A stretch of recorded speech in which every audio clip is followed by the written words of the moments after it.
curta o vídeo e se inscreva no canal Audioteca ANCAP. Audioteca apresenta Bastiat vs Proudhon. Oitava carta. Por Frederic Bastiat.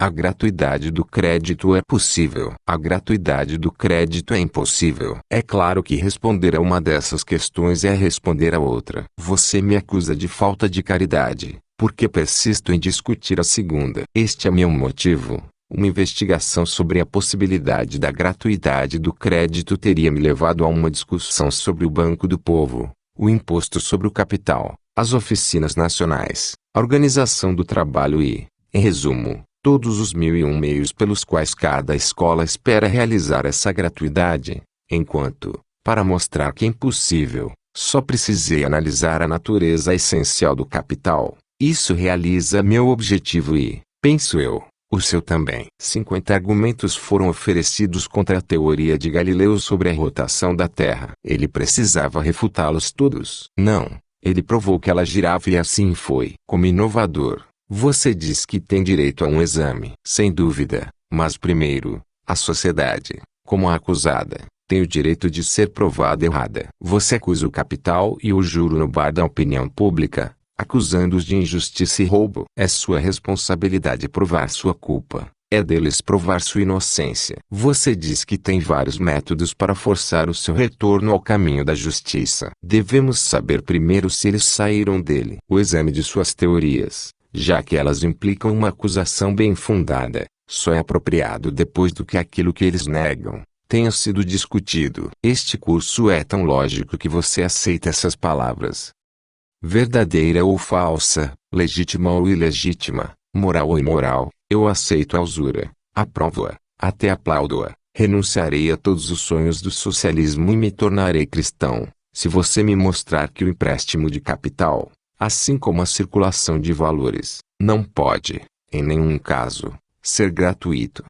Agora, o que mais estou fazendo? Essa é a minha própria base. Provar que o capital tem um direito inerente e indestrutível de ser recompensado. Ao se opor a esta doutrina, sua primeira arma foi a teoria da contradição, a segunda a distinção. O juro, você disse, uma vez tinha um propósito, agora não tem mais. Era uma vez um instrumento de igualdade e progresso, agora é apenas roubo e opressão. E aí você cita várias instituições e costumes, uma vez legítimos e liberais, que depois se tornaram injustos e fatais à liberdade, entre outros, a torre de tortura, o teste com água fervente, a escravidão, etc. Por minha parte, rejeito este cruel fatalismo que consiste em justificar todos os abusos com base no fato de que eles uma vez foram auxílios à civilização. A escravidão, a torre de tortura, os testes judiciais, não ajudaram, mas atrapalharam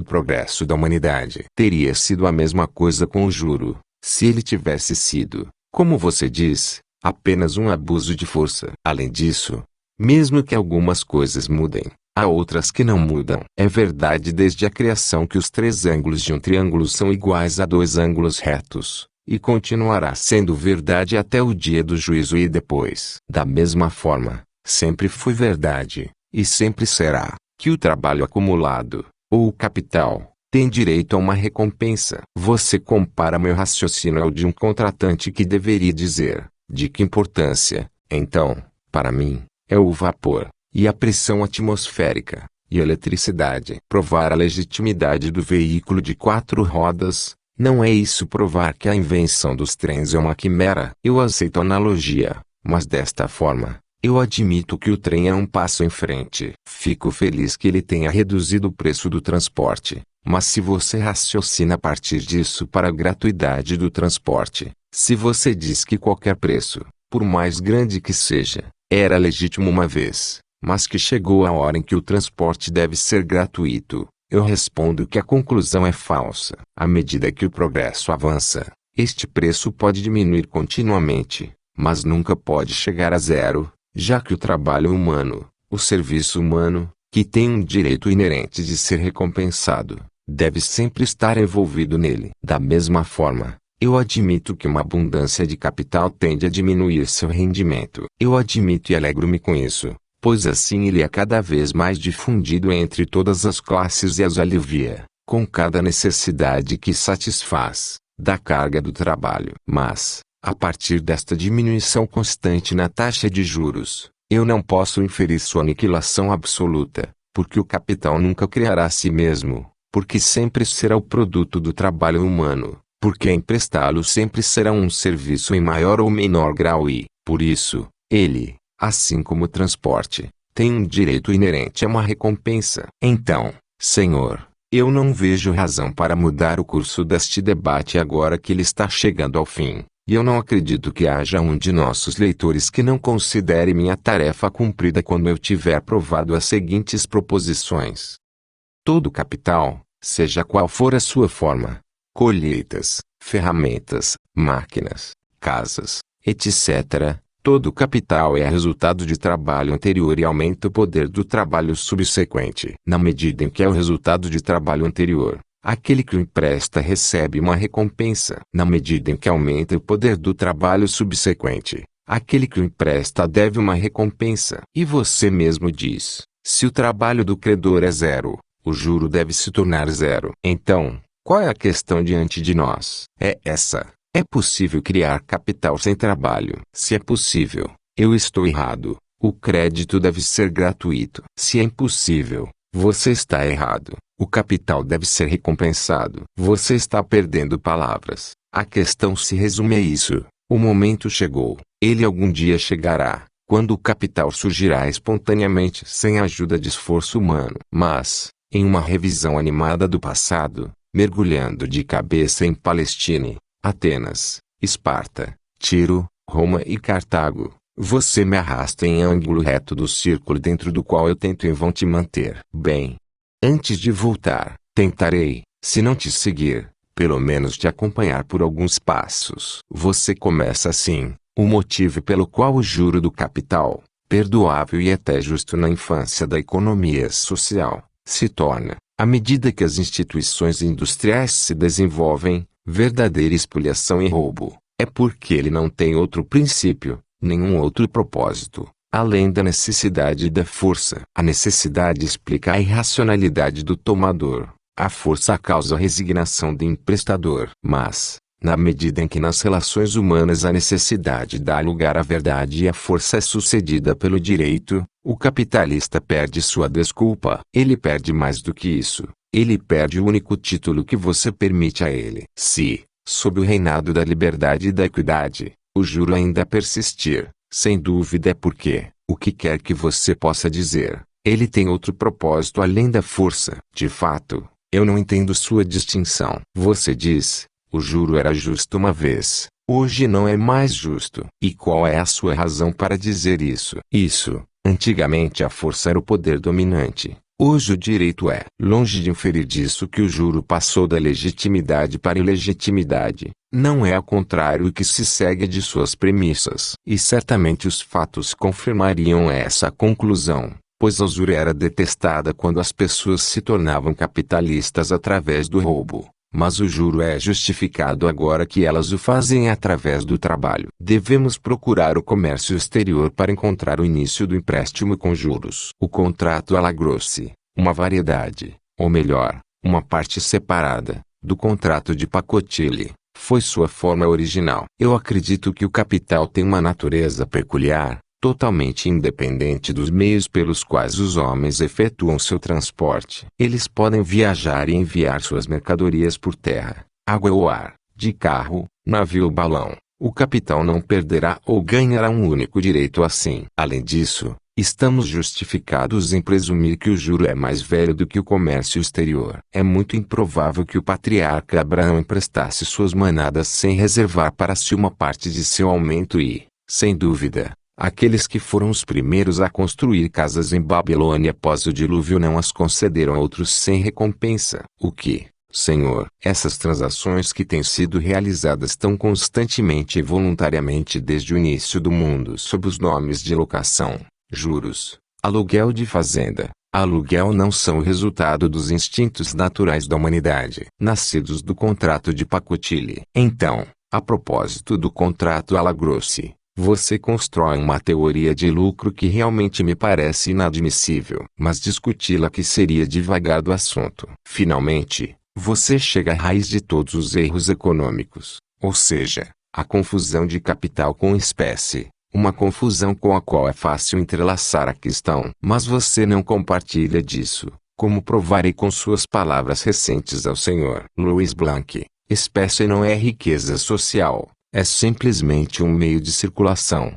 para o qual o papel, uma substância sem valor, pode ser substituído com vantagem. Entenda, então, que quando falo da produtividade do capital, as ferramentas, instrumentos, etc., utilizados pelo trabalho, não quero atribuir à espécie uma propriedade gerativa milagrosa. Devo te seguir, Senhor, para Palestina, Atenas e Lacedemonia. Isso com certeza é desnecessário. Apenas uma palavra sobre o non funerabis de Moisés. Eu admiro a piedade que foi desenvolvida em certos socialistas, com os quais eu não confundo você, desde que eles descobriram, em apoio à sua teoria, alguns textos nos Antigos e Novos Testamentos, nos concílios e pais da Igreja. Gostaria de lhes fazer esta pergunta. Eles esperam que nós consideremos esses como autoridades infalíveis em questões científicas e sociais. Certamente eles não vão tão longe a ponto de responder: consideramos infalíveis os textos que apoiam nossas teorias e falíveis aqueles que não o fazem. Se vamos recorrer a livros sagrados como repositórios da vontade indubitável de Deus, devemos levá-los como um todo, a menos que queiramos encenar uma farsa infantil. Bem, deixando de lado um grande número de sentenças do Antigo Testamento, que não podem ser interpretadas literalmente com segurança, os evangelhos contêm outros textos além do famoso sem esperar nada em troca, a partir do qual eles desejam deduzir a gratuidade do crédito, entre outros o seguinte: benditos sejam aqueles que choram. Benditos sejam aqueles que sofrem. Sempre terão os pobres com vocês. Dê a César o que é de César. Obedeçam aos que têm autoridade sobre vocês. Não se preocupe com o amanhã. Considere as flores dos campos, como elas crescem. Elas não trabalham, nem fiam. Vejam os pássaros do ar, pois eles não semeiam, nem colhem. Qualquer que te bater na tua face direita, oferece-lhe também outra. Se alguém tirar a sua túnica, deixe-o ter também o seu manto.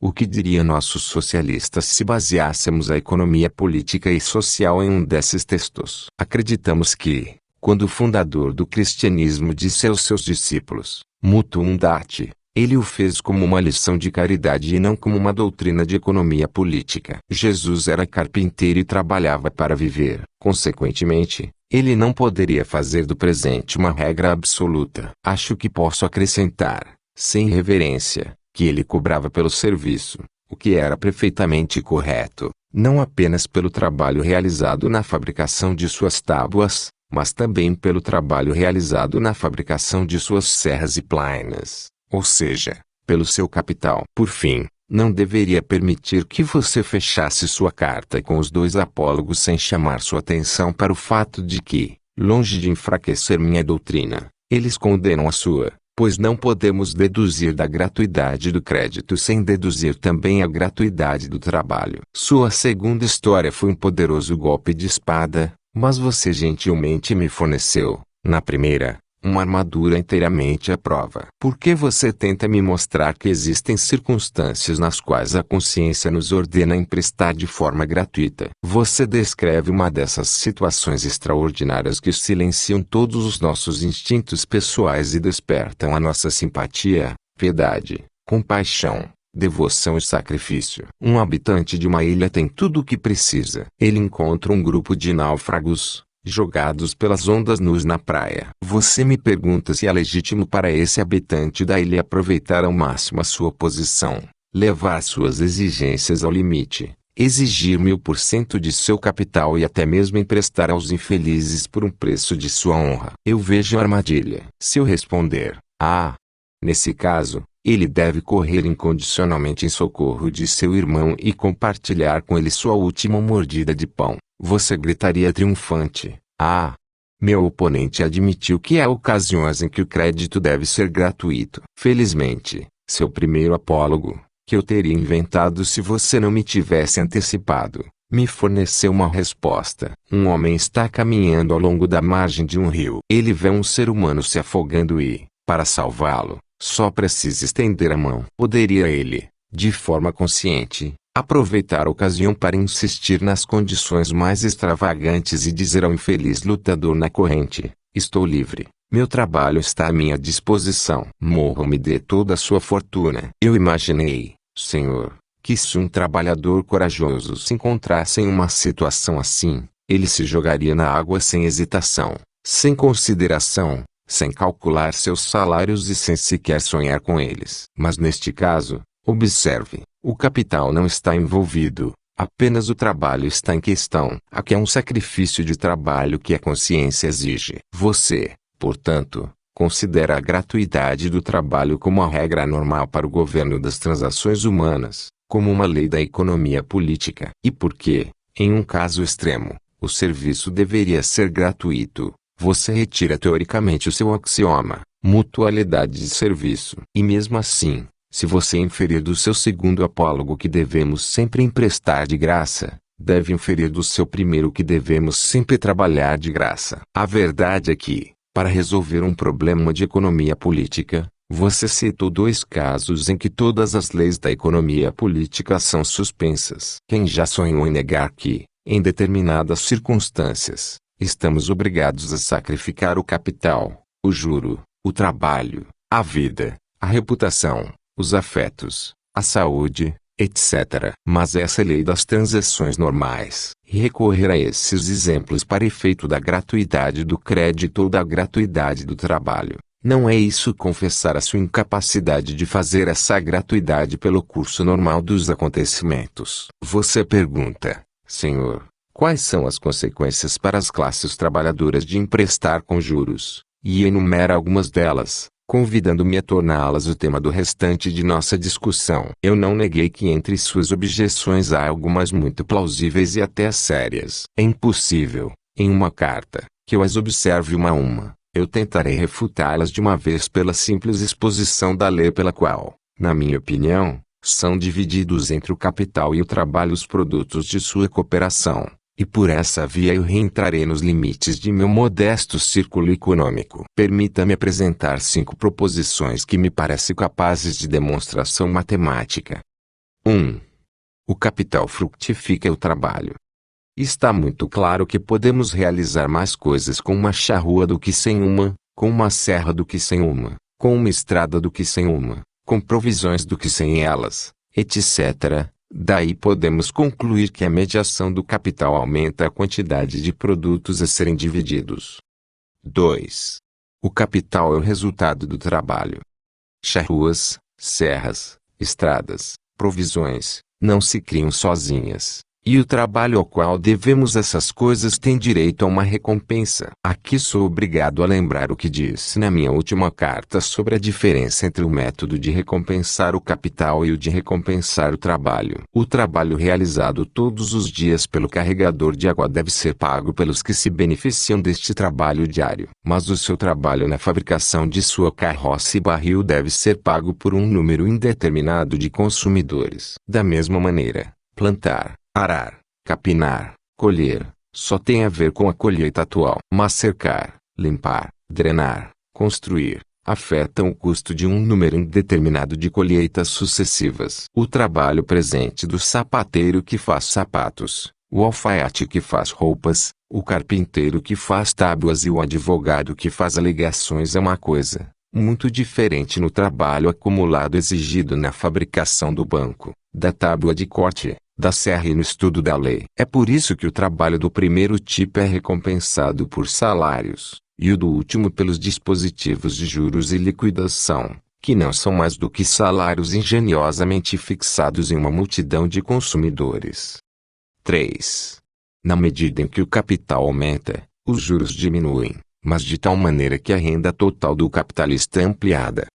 Isto não é injusto e prejudicial ao trabalho, porque, como veremos, o excesso de renda obtida pelo capitalista é tirado do excesso de produtos obtidos pelo capital. O que afirmo que é que, embora os juros diminuam, a renda total do capitalista aumenta necessariamente. E da seguinte maneira: considere o capital de 100 francos e a taxa de juros de 5%. Digo que a taxa não pode descer para 4%, a menos que o capital aumente para mais de 120 francos pelo menos. De fato, não teríamos motivo para aumentar o capital se isso nos diminuiria a renda, ou mesmo a deixaria inalterada. É absurdo dizer que, o capital sendo de 100 francos e a taxa de 5%, o capital pode ser aumentado para 200 francos e a taxa reduzida para 2%, pois no primeiro caso teríamos uma renda de 5 francos, e no segundo uma renda de apenas 4. A solução seria muito simples e agradável.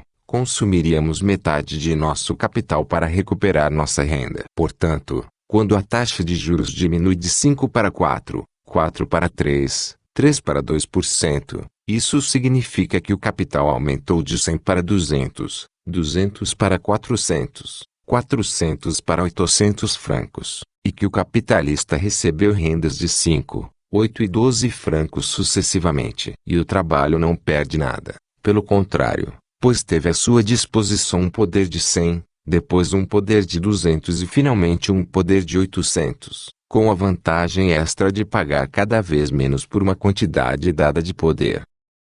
Bastiat adiciona a seguinte nota de rodapé: acho que foi adicionada por ele em sua própria edição das cartas, gratuidade do crédito, e portanto talvez tenha faltado na edição de Proudhon. Bastiat. Esta lei de diminuição que, embora indeterminada, nunca chega a zero, uma lei bem conhecida pelos matemáticos, governa uma multidão de fenômenos econômicos e não recebeu atenção suficiente. Vamos citar um exemplo familiar. Todo mundo sabe que em uma grande cidade, em um bairro rico e populoso, é possível ganhar mais reduzindo o preço de venda. Isso é o que é expressado familiarmente pela seguinte frase: recuperar a quantidade. Ou seja, compensar via quantidade o que se perde por cada venda individual. Vamos supor que existem 4 vendedores de facas, um em uma vila, outro em Bayonne, um terceiro em Bordeaux e um quarto em Paris. Podemos então elaborar a seguinte tabela. Aqui, vemos um multiplicador, segunda coluna, diminuindo continuamente, porque o multiplicando, primeira coluna, sempre aumenta, o constante avanço do produto total, terceira coluna, exclui a ideia de que o multiplicador possa algum dia chegar a zero, mesmo que se passe de Paris para Londres e para cidades cada vez maiores e mais prósperas. O que é importante notar aqui é que o comprador não tem nada a reclamar do aumento progressivo do lucro total realizado pelo comerciante, porque o que interessa a ele, o comprador, é o lucro proporcional cobrado nele na qualidade de remunerador de serviços prestados, e esse lucro diminui constantemente. Assim, a partir de diferentes pontos de vista, o vendedor e o comprador progridem ao mesmo tempo. Essa é a lei do capital. Quando compreendida corretamente, também revela a harmonia de interesses entre capitalista e proletário e seu avanço simultâneo. 4. Na medida em que o capital aumenta, e com ele a produção, sua parte da produção aumenta absolutamente, mas diminui relativamente. Isso não precisa de prova. O capital obtém 5, 4 e 3 francos sucessivamente de cada 100 francos investidos, então seu rendimento diminui relativamente. Mas, como investe 100, 200 e 400 francos sucessivamente, percebe que recebe, no total, primeiro 5, depois 8, depois 12 francos, e assim por diante, então seu rendimento aumenta absolutamente. 5. Na medida em que o capital aumenta, e com ele a produção, os salários do trabalho aumentam tanto relativamente quanto absolutamente. Como poderia ser de outra forma? Desde que o rendimento do capital aumenta absolutamente, mesmo que consista sucessivamente em apenas metade, um terço, um quarto, um quinto do produto total, os salários do trabalho, que consistem sucessivamente em metade, 2/3, 3/4, 4/5, aumentam constantemente tanto relativamente quanto absolutamente. A lei dessa divisão pode ser mostrada pelas seguintes figuras, que não se pretendem precisas, mas que eu apresento para tornar meu pensamento claro. Aqui, vemos como o aumento gradual da produção, correspondente à acumulação gradual de capital, explica este fenômeno duplo, ou seja, que o rendimento do capital aumenta absolutamente, mesmo que diminua relativamente, enquanto os salários do trabalho aumentam nos dois sentidos ao mesmo tempo. Das considerações anteriores, derivamos as seguintes conclusões: que a condição das massas possa melhorar, o aluguel do capital deve diminuir. Que o juro possa diminuir, o capital deve se multiplicar. Que o capital possa se multiplicar, são necessárias 5 coisas: indústria, economia, liberdade, paz e segurança. E esses benefícios, que são importantes para todos, são de especial importância para a classe trabalhadora. Eu de forma alguma nego as dificuldades dos trabalhadores, mas digo que eles estão no caminho errado quando atribuem essas dificuldades ao infame capital. Tal é a minha doutrina. Confio nela com confiança a sinceridade de nossos leitores. Disse que eu me apontei como defensor do privilégio capitalista. A isso,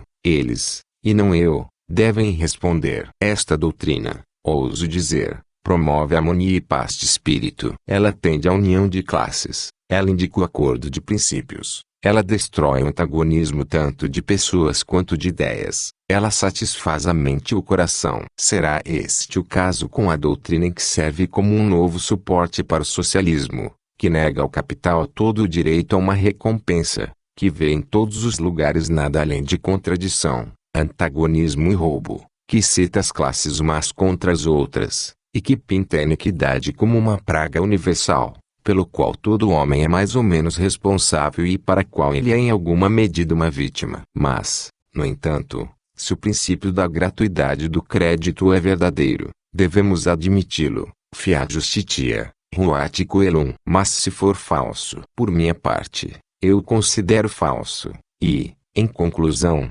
agradeço por ter me fornecido tão generosamente a oportunidade de me opor a ele.